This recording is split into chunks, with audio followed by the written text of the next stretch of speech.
Olá a todos, estamos de volta com mais uma videoaula. Essa é a nossa quinta videoaula da temática Apometria versus Umbanda. Vamos ali no slide 2 relembrar um pouco o que nós vimos na videoaula anterior. Então a apometria, de início, ela começou a ser vista, como a capacidade de você sintonizar, o astral, o mental inferior, o mental superior de uma pessoa e depois obter informações desses corpos e ajudando a pessoa a lidar com essas informações. Além daquelas leis apométricas que nós vimos, que tem bastante utilidade relacionada com desobsessão, limpeza energética, ou seja, há outras várias técnicas apométricas que pode solucionar a problemática do atendido de várias maneiras.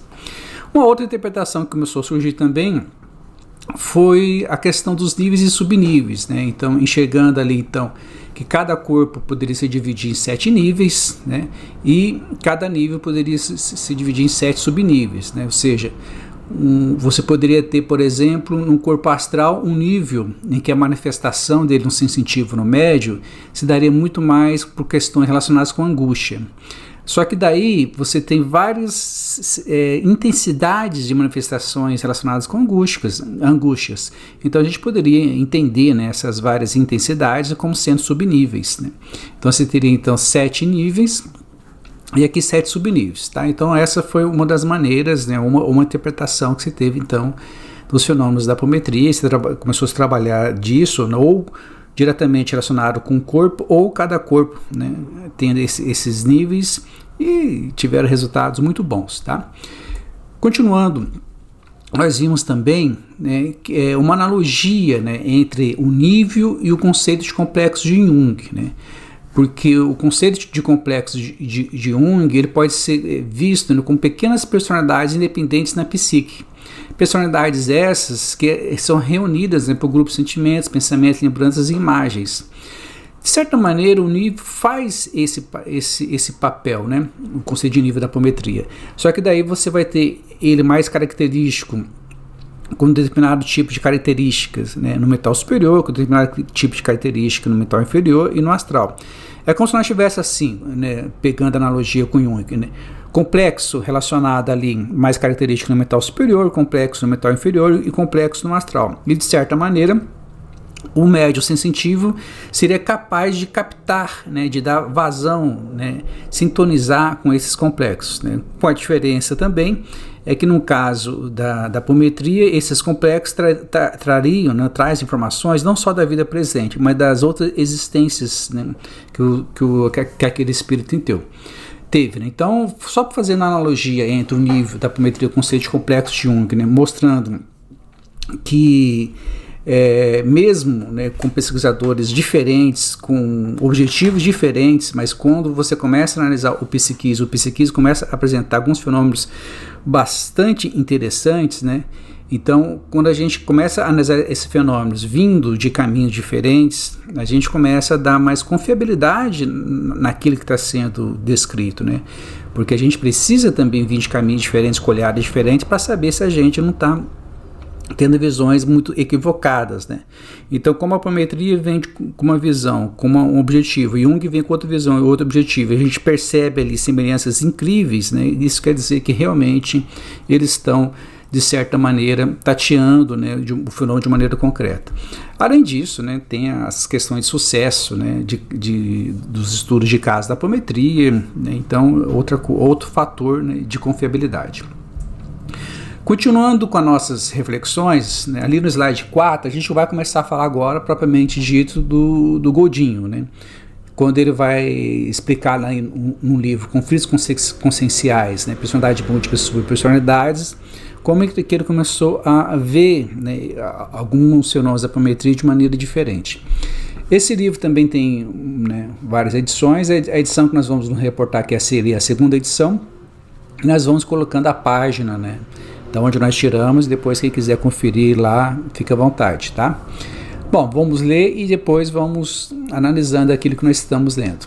Então, nesse parágrafo diz o seguinte: depois de certo tempo estudando e praticando a técnica apométrica e acreditando na certeza do que havia aprendido e entendido com o Dr. Lacerda, então, relembrando uma coisa que nós dissemos, o Godin participou do grupo do Lacerda, fez cursos, né, com o grupo do Lacerda durante um bom tempo, tá? E durante um bom tempo ele foi um divulgador, né, da apometria sobre a perspectiva do Dr. Lacerda, tá? Isso que ele está dizendo aqui. Constatei que a identidade e os comportamentos dos elementos observados na incorporação ia além do que ele descrevia, né?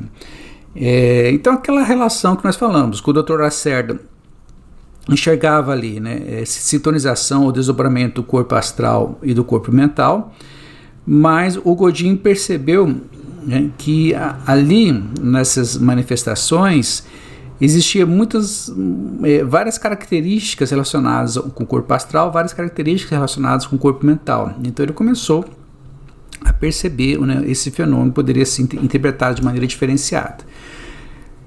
Aí um outro parágrafo ele vai dizer: para ser honesto comigo mesmo, com a minha equipe, com a minha proposta de trabalho, eu estou reformulando minhas certezas e minhas verdades, e também grande parte do que havia escrito e proposto anteriormente. Por ter chegado a novas conclusões e ter adquirido uma nova compreensão sobre o tema, fruto da observação, reflexão, leituras e experimentação no campo de trabalho. Por isso, admitindo um certo grau de equívoco inicial, dessa vez vou tentar explicar meu trabalho com a maior clareza possível e fundamentá-lo com mais consistência. É muito legal esse parágrafo, né? Isso mostra nele também uma certa visão do fazer ciência, né? Porque é ciência psíquica, né? A apometria, de certa maneira, pode ser considerado uma maneira de se fazer ciência do psiquismo, com as suas técnicas, com a sua abordagem. E como as outras ciências, física, química, biologia, ela sempre está em reformulação. Então existe verdades entre aspas, né? Teorias físicas que perduraram um bom tempo, mas depois elas foram reformuladas, elas foram entendidas de maneira diferente, né? Só por exemplo, né, o Newton vai e estipula que o tempo e o espaço é absoluto e faz coisas fantásticas a partir dessas definições dele, criando as suas leis fundamentais da mecânica, e depois que levou inclusive o homem até a Lua e fez avanços incríveis na ciência como um todo. Aí o Einstein, né, redefine esse conceito, falando que o tempo e o espaço são relativos, e também faz, né, avanços incríveis na ciência. Então a ciência sempre está reformulando, fazendo novas considerações, novas hipóteses, o que não anula o fenômeno. Isso mostra que as pessoas, né, e quem está envolvido ali está começando a perceber outras nuances do fenômeno, né, e a necessidade de dar explicações um pouquinho mais diferenciadas do que era dada antes, o que, repito, não anula em hipótese alguma o sucesso que teve e o fenômeno em si. Então, é isso que ele está dizendo. Quando ele falou nesse parágrafo também, é porque foi ele, né, que propôs, né, inicialmente o conceito de nível e subnível, né? E a partir do seu grupo de estudo, porque depois ele também faz um grupo de estudo, né, e faz cursos, e outras pessoas que participaram do grupo dele começou a divulgar esse conceito de nível e subnível. Então o que ele está dizendo aqui é que ele mesmo iniciou, né, essa análise de nível e subnível, e ele mesmo dá uma outra interpretação para isso, né, que vai ser a questão da personalidade múltiplas e subpersonalidade, que a gente vai ver daqui a pouco. Mas vamos lá, no slide 5. Continuando, ele vai dizer o seguinte, ó: concluímos que os corpos se desdobravam em outras partes. Levamos o questionamento aos nossos mentores e eles informaram que, da mesma forma que o agregado era dividido em 7 partes com funções distintas, né, o agregado é o conjunto, né, composto ali pelo Atma, pelo Budi, pelo mental superior, mental inferior, o corpo astral, o duplo etérico e o corpo físico. É isso que ele está chamando de agregado, nesse conjunto. Então, voltando, da mesma forma que o agregado era dividido em 7 partes com funções distintas, cada corpo também era subdividido dentro da mesma concepção setenária. É como se fossem níveis, né, ou faixas de vibrações diferentes, complementares, e que poderiam também ser subdivididos em outras faixas, sempre obedecendo o conceito setenário. Daí, nomenclaturamos essas partes com os termos níveis e subníveis, tá vendo? Foi ele e o grupo dele que começou a trabalhar com nível e subnível, tá? Vamos lá. Aí, mais à frente, ele vai dizer: resumindo, aprendemos com o Dr. Lacerda que os corpos poderiam ser desdobrados, incorporados e tratados. Com nossas experiências e observações, aprendemos que era possível desdobrar os corpos em outras partes e tratá-los de forma múltipla e simultânea. Essa foi uma das diferenças marcantes, né, com a relação à abordagem que o Dr. Lacerda fazia. Dividindo em níveis e subníveis, né, você consegue fazer incorporações múltiplas e simultâneas. Tá? Ali no slide 6 ele continua. De alguma forma o espírito produz desdobramentos, ou seja, esse fenômeno não tem como discutir. Tá? Isso a gente viu lá no André Luiz, a questão da emergência da personalidade remota, vimos aquela questão daquela entidade, né, que era amante do Jovino e depois se apresentava no astral ali, quando ele pensava nela, se apresentava para a esposa dele, quando a esposa começava a se sintonizar com ela de maneira negativa. E não era só uma forma de pensamento, né? O próprio instrutor, o Aulus, falava que ela se materializou, ou seja, se tornou matéria ali, né? E ela estava lá na casa dela fazendo outras coisas de maneira consciente. Então o fenômeno em si existe. Então, de alguma forma, né, ainda tenta-se explicar de uma maneira mais precisa como que isso acontece, mas de alguma forma o espírito produz desdobramentos. Caso contrário, não haveria incorporações de múltiplas e simultâneas de uma pessoa desdobrada. E é esses fenômenos que o Dr. Lacerda chamava de incorporação de corpos. E nós, ao perceber mais desdobramentos, equivocadamente denominamos desdobramento e incorporação de níveis e subníveis. Então, interessante, ele mostra que ele mesmo propôs o conceito de níveis e subníveis e ele mesmo está mostrando que nem sempre, né, o que se apresenta são níveis e subníveis. É por isso que ele fala equivocadamente, né? Porque às vezes é sim, né, níveis e subníveis de um determinado corpo, mas nem sempre, na maioria das vezes, não é níveis e subníveis. Vai ser ou personalidade múltipla ou subpersonalidade, que a gente vai ver daqui a pouco. Tá? Mas agora, melhor fundamentados e com maior experiência sobre o assunto, estamos chamando de incorporação de personalidades múltiplas e subpersonalidades. Se não for dessa forma, nossas observações estiverem equivocadas, teremos que iniciar um novo ciclo de estudos e pesquisas sobre os fenômenos da consciência. Interessante, ou seja, ele também não deixa a questão em aberto. Então ele fala, olha, de acordo com que nós adquirimos de experiência, né, desde que nós propomos o conceito de nível e subnível até agora, nós sentimos a necessidade de trabalharmos agora com o conceito de personalidade múltipla e subpersonalidade. Mas isso não quer dizer que futuramente a gente não possa revisar de novo. Ótimo, beleza. Né? E é assim que se faz ciência, e é assim que se faz os estudos dos fenômenos no dia a dia, né, de qualquer tipo de fenômeno.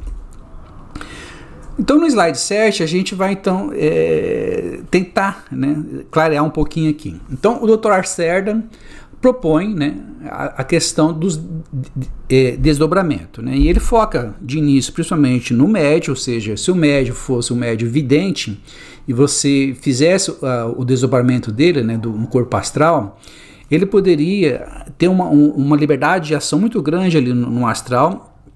E junto com a espiritualidade ali que estava trabalhando no trabalho apométrico, poderia fazer análises mais profundas, né, do caso do atendido. E depois também ele começa a fazer desdobramento do atendido, mas daí ele começa a vislumbrar a questão do desdobramento do astral, do mental concreto e do mental superior do atendido. Tá? Pela fala do Godin, ele percebe-se que e de alguma maneira começaram a aparecer manifestações múltiplas ali, né, relacionadas com o astral, manifestações múltiplas relacionadas com o mental inferior, mental causal, e precisou, né, dar uma explicação para isso. Foi então que o Godin, né, e ele mesmo colocou ali agora há pouco, nós vimos, que propôs então a nomenclatura de desdobramento de níveis de consciência. Então ele propôs, né, que no corpo astral existia 7 níveis, no corpo mental inferior 7 níveis, no mental superior 7 níveis. E o que se manifestava, o que se sintonizava era algum desses níveis. Né? Cada um desses níveis tinha alguma característica diferenciada, mais específica. Alguns, no corpo astral, por exemplo, poderia manifestar mais questões relacionadas com angústia. Outros, no mental inferior, mais questões relacionadas com apego à matéria. Outro, no mental superior, mais questões relacionadas com egoísmo, por exemplo, e assim por diante. Tá? E o subnível é o seguinte, você poderia ter mais de uma manifestação relacionada com egoísmo, mas com intensidades diferentes. Né? Então, cada uma dessas intensidades ali a gente poderia, né, pode considerar subnível do nível egoísmo. Então, assim dessa maneira que se trabalhava então com Godinho, né, seu grupo, né, com Lacerda, seu grupo, né? Só que o próprio Godinho começou a perceber o seguinte, algumas manifestações, algumas não, né? Ele vai perceber que a grande maioria das manifestações, ela não tem uma característica só de orgulho, por exemplo, ou só de revoltas, ou só de raciocínio. Ela se apresenta, né, com tudo isso junto, ou seja, a grande maioria das manifestações não tem características exclusivas do astral, ou exclusivas do mental inferior, ou exclusivo do mental superior. Ela se apresenta numa mescla. Como ela se apresenta numa mescla, ela se apresenta como uma personalidade inteira, não como uma personalidade fragmentada, né? Fragmentada no sentido de níveis, né? Ou seja, é o nível do astral da personalidade, é o nível do mental inferior da personalidade, é o nível do mental superior da personalidade. Não, ela apresenta como um todo, porque em algum momento ela vai manifestar características do mental superior, depois do mental inferior e do astral, ou às vezes quase que simultaneamente manifesta ali. Então ele começou a perceber, né, que essa análise de nível e subnível ela não dava conta da maioria dos processos. E aí então que ele vai falar da questão da personalidade múltipla, quando essa manifestação, né, mesclando essas características desses corpos aí, está relacionada com a personalidade que foi criada no passado, uma personalidade do atendido que já existiu, né, em alguma existência, e ele vai chamar de personalidade múltipla. Quando essas características, né, de certa maneira, foi criada por algum trauma dessa personalidade do presente e ela criou uma subpersonalidade, ele vai chamar de subpersonalidade, né? Mas daqui a pouco a gente vai definir melhor, tá? Ali no slide 8 ele vai dizer o seguinte, então, ó, personalidades múltiplas são as personalidades construídas e vividas em outras existências, têm identidade própria, aparência, hábitos, idade e podem ter até polaridade sexual distintas da personalidade atual. Então, às vezes você capta, né, o sensitivo da manifestação por uma personalidade múltipla do atendido e ele se manifesta como sendo mulher, mas o atendido tem um sexo atual masculino, tá? Isso é interessante, né? Tem um momento de surgimento, um tempo de existência que pode ser de dias, meses, anos ou séculos. Então, uma personalidade múltipla, uma personalidade que você teve no passado. Então, por exemplo, você hoje é João, né? No passado você teve várias personalidades com vários nomes, Maria, José, Roberto e por aí vai. Essa personalidade Maria e José, ela pode existir por dias, meses, anos ou séculos, né? E de alguma maneira ela pode surgir agora, né, nesse tempo, né? Isso que ele vai dizer aqui, ó. Uma personalidade múltipla é um elemento com poder de decisão, autonomia de ação, conhecimentos diversos e força mental bem desenvolvida. Em muitos casos, quando age sobre a parte encarnada, passa a dominar a vontade da pessoa afetada. Isso que é importante. Apesar de ela ter uma existência no passado, algumas vezes ela começa a dominar a vontade da pessoa afetada, bem parecido com a questão do complexo do Jung, né? Continuando. As personalidades múltiplas surgem ou acordam quando ativadas por algum estímulo desencadeador qualquer, no plano da consciência física, né? Pode ser um vício, uma vibração, uma imagem, um cheiro, um olhar, um tom de voz, um som, seja alguma coisa nessa vida criou uma ressonância com algum fato do passado marcante para aquela personalidade e ela fica ativa, né? Ela surge, tá? E ao surgir, ela pode dominar a vontade da pessoa afetada e isso que começa a ser o aspecto negativo do surgimento dela, tá? E na maioria das vezes ela faz isso. Se for de uma maneira intencional, ela tem ciência da sua existência, ciência que ela não é a personalidade atual, mas ela quer, de maneira intencional, que a personalidade atual faça o que ela deseja, aí passa a ser um processo obsessivo, né? Mas como é a própria personalidade da pessoa anterior, né? Daquele espírito anterior, então não é uma obsessão propriamente dita, aí no caso seria uma auto-obsessão. Uma obsessão anímica, olha só, né? Que coisa incrível, né? Quando desperta, pode se tornar mais ou menos ativas, reativas, cooperadoras, omissas ou antagônicas, né? Antagônicas é isso que nós estamos dizendo, né? Ou seja, ela dificulta ou facilita. Se facilitar, ela é cooperadora, é amparadora. Se dificulta, né, um guia do templo da nossa casa chamou essas personalidades múltiplas que dificulta de sabotadoras, né, porque ela começa a sabotar a personalidade atual porque ela quer impor a sua vontade, a sua concepção de mundo e de vida à personalidade atual, tá? É aí que começa a ser complicado. Porque quando ela é cooperadora, não tem problema nenhum, né? Mas quando ela começa, né, a dificultar, aí começa a tornar-se complicado, porque tem muitas determinações dessa personalidade atual que não satisfaz, né, a personalidade antiga, e aí a pessoa agora tem uma proposta que a outra não teve, ou seja, às vezes ela, com essa dificuldade, ela não vai conseguir cumprir com o objetivo da sua encarnação atual, né?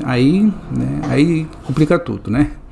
Aí no slide 9 ele continua dizendo o seguinte: um dia, num prazo indeterminado, pois que isso depende de diversas circunstâncias que pode depender ou não do interessado, poderão se integrar totalmente à personalidade cósmica. Quando a gente chama de personalidade cósmica, ou individualidade interna, é aquela personalidade mais identificada com o espírito, né? Então, o espírito ele teve várias personalidades no passado, terão várias personalidades no futuro, só que a tendência é que essas personalidades vão se diluindo e criando um indivíduo só, um indivíduo espiritual agora, não mais um indivíduo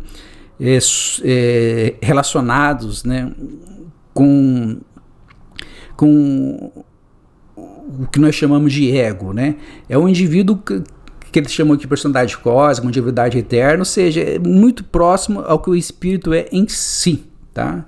Aí vamos dar o nome, né, que quiser, vamos chamar de eu superior, né? Eu superior, por exemplo, tá? Abrindo mão dos individualismos gerados pela existência e vida, com seus vícios, equívocos e traumas e apegos. Então, a tendência no aspecto da evolução é, em algum dia, isso acontecer, tá?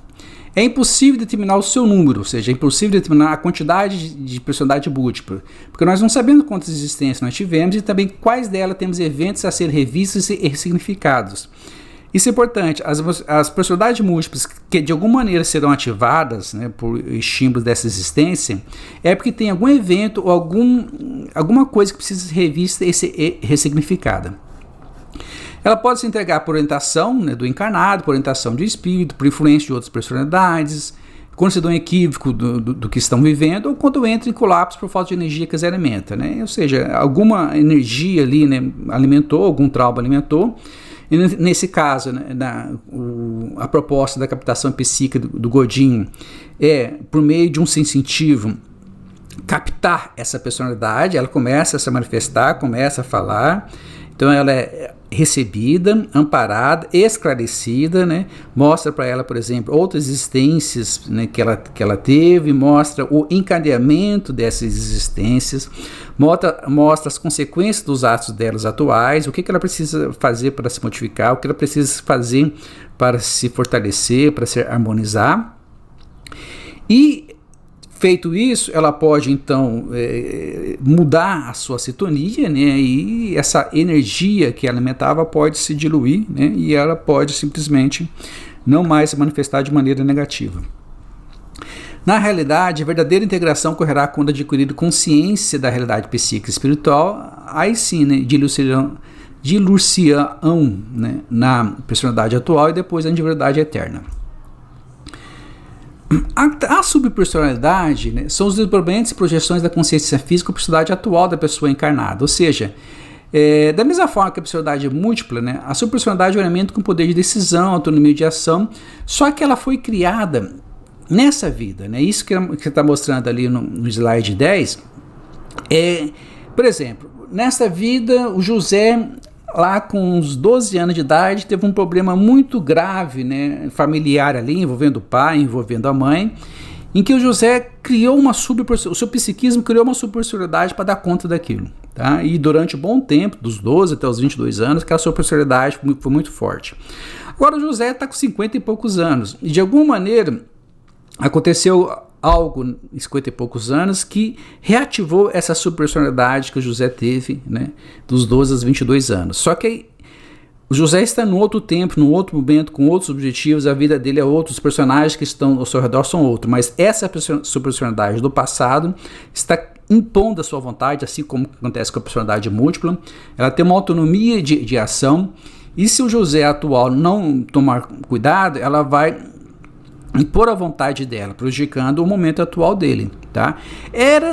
A subpersonalidade era o que se chamava no passado de dupla personalidade ou personalidade múltipla, diferente do que o Godin está chamando de personalidade múltipla aqui. E o que hoje se chama de transtorno dissociativo de identidade ou transtorno dissociativo de personalidade. Então, o que a ciência, né, psicologia e psiquiatria hoje chama de transtorno dissociativo de identidade ou transtorno dissociativo de personalidade é o que o Godin está chamando de subpersonalidade múltipla, tá? E o que ele vai dizer aqui também é o seguinte: observe-se que uma pessoa raramente tem, né, subpersonalidade múltiplas. Dentro da experiência que ele tem de análise desses fenômenos, a esmagadora maioria das pessoas manifesta personalidades múltiplas do passado, né, que já existiram, e em pouquíssimo caso manifesta subpersonalidade dessa existência que vai atrapalhar, mas existem, tá? Existem. Então, os dois fenômenos têm que ser analisados com calma, porque os dois, de certa maneira, podem prejudicar a pessoa no momento, tá? Aí no slide 11, né, ele vai dizer o seguinte, ó: comprovadamente, corpos, níveis, subníveis e chakras harmonizados geram problemas sérios. Personalidades múltiplas e subpersonalidades rebeladas, dissociadas ou agregadas espiritual, criam confusões, desespero, angústia, conflitos de toda espécie, né? Então, tanto um quanto o outro precisa ser trabalhado, precisa ser analisado para a pessoa ter uma saúde psíquica e física e espiritual ampla, maior ampla possível, né? Aí ele termina dizendo aqui, ó: de acordo com o que explica a doutrina dos espíritos, não temos dúvida de que é sempre a alma que se manifesta, porém manifesta por intermédio dos artifícios que chamam de eu pessoal, ou personalidade múltiplas, subpersonalidade, que antes, segundo a ideia de Lacerda, chamava de corpos, e depois ele começou a chamar de níveis e subníveis, e na verdade, né, no momento, a grande maioria são personalidades múltiplas ou subpersonalidade e são projeções do espírito da alma encarnada. Ou seja, independente do fenômeno, independente do nome que você dá, o espírito tem essa capacidade de fazer essas projeções. Projeta algo que ele incorporou desde de existência remota ou algo que ele incorporou nessa existência em algum momento, não importa, né, o tempo, mas algo vai ser projetado e algo, né, precisa ser trabalhado, que está ali no psiquismo, né? E a ciência, de várias maneiras, também conecta com isso, né? No caso do Jung, por exemplo, o conceito de complexo é muito ligado a todas essas discussões. Bom, em linhas gerais é isso, né, que o Godin vai trazer nos livros sobre a personalidade múltiplas e sobre personalidade, né? Há outros livros, né, quem tiver interesse, né, entender um pouquinho mais do Godin, há um site, né, chamado Projetos Oficinas da Alma, que ele criou, né, que é dele, né, e lá vocês têm acesso a vídeos explicativos disso que nós estamos dizendo, a cursos que ele oferece, muitas vezes, né, cursos gratuitos, e livros, né, que ele escreveu, né, pode ser tanto livros impressos como em PDF, né. Então, por exemplo, os dois livros que nós indicamos dele é Apometria, né, a Nova Ciência da Alma, que pode ser tanto impresso quanto PDF, e Iniciação Apométrica, tá? Mas há outros livros também, inclusive esse que nós estudamos, né, Personalidade Múltipla e Subpersonalidade, também pode ser adquirido nesse site em PDF ou impresso. Outro que nós recomendamos também é o canal dele no YouTube, né, Projeto Oficinas da Alma, em que lá tem então vários vídeos explicativos, né, sobre isso que nós estamos falando e muitas outras coisas. Por exemplo, tem esse vídeo aqui, ó, em que ele vai explicar a diferença, né, e onde é utilizada a terapia de vida passada, onde é utilizada a apometria e a captação psíquica, né. A captação psíquica, basicamente, ela pode ser utilizada em escritório do terapeuta. Por quê? Porque como ela não vai envolver, na maioria das vezes, né, a manifestação de um espírito desencarnado, de um obsessor, ou seja, ela vai, na sua grande maioria, o foco dela está voltada para captar ou uma personalidade múltipla do sujeito ou uma subpersonalidade, então ela não tem muito uma característica mediúnica, tem mais uma característica anímica. Vez ou outra, né, às vezes aparece algum espírito ali que tem que ser encaminhado, tem que ser tratado, mas pela experiência do Godinho, são raríssimas vezes isso que acontece. Então, por ter essa característica, a captação psíquica ela pode ser utilizada num escritório terapêutico. A apometria ela tem a captação psíquica ali no seu bojo, né, nos seus procedimentos, mas tem outros procedimentos, por exemplo, aquelas leis apométricas que nós estudamos, ela tem aquelas outras técnicas, aí ela precisa de um tempo e espaço maior, ela precisa de envolvimento de mais médios, vai envolver desobsessão, então tem todas essas características diferentes. A TVP, terapia de vidas passadas, aí na próxima videoaula a gente começa com o Tendan a esclarecer melhor o que vem a ser. Terminando, né, já estamos encerrando o nosso tempo, terminando aqui um outro canal no YouTube muito interessante, é esse, né, Fresla, Fraternidade Espírita Luz de Aruanda, em que eles têm lá vários vídeos relacionados com apometria, e um dessa lista, dessa playlist, é do Godinho. Então, se vocês clicarem aqui, ó, vocês vão ter acesso a essas coletâneas de vídeos do Godinho, que é um curso que ele deu, né, sobre personalidades psíquicas, e lá é interessante que vocês vão ter palestras e vão ter, por exemplo, aqui embaixo, ó, estudo de casos, vários vídeos, né, sobre estudo de casos do Godinho fazendo captação psíquica. Então aí vocês conseguem entender melhor, né, o que vem a ser, como que se procede, qual que é a diferença de uma personalidade múltipla, de uma superpersonalidade, de um espírito se manifestando, né? Você vamos ver, por exemplo, quando um espírito se manifesta, geralmente ele fala assim, você me prejudicou, né? Então o espírito se refere à pessoa como alguém que a prejudicou. Quando for uma personalidade múltipla, vai falar, você faz coisas que eu não gosto. Por quê? Porque ela quer fazer uma coisa e a outra pessoa quer fazer outra. Quando for sua personalidade, ela vai estar incomodada com uma questão da pessoa atual e vai mostrar uma visão que ela tinha antes, né? Então tem todas essas nuances que dá para identificar, né, no espírito, personalidade múltipla, uma subpersonalidade. Mas aí nesses vídeos vocês vão ver isso com mais calma. Bom, fim, terminamos então, né, com essa visão geral do Godinho, né? E na próxima videoaula, então, a gente vai falar a visão geral agora da terapia de vidas passadas com Tendan. E depois, numa outra videoaula, a gente vai tentar sintetizar essas três aqui, mostrando o que elas têm em comum, o que elas têm diferente, o que elas vão ajudar a entender esse fenômeno da dimensão de uma personalidade do passado, tá bom? Então, nosso tempo já encerrou e vamos, né, encerrando por aqui. Então, até a próxima videoaula.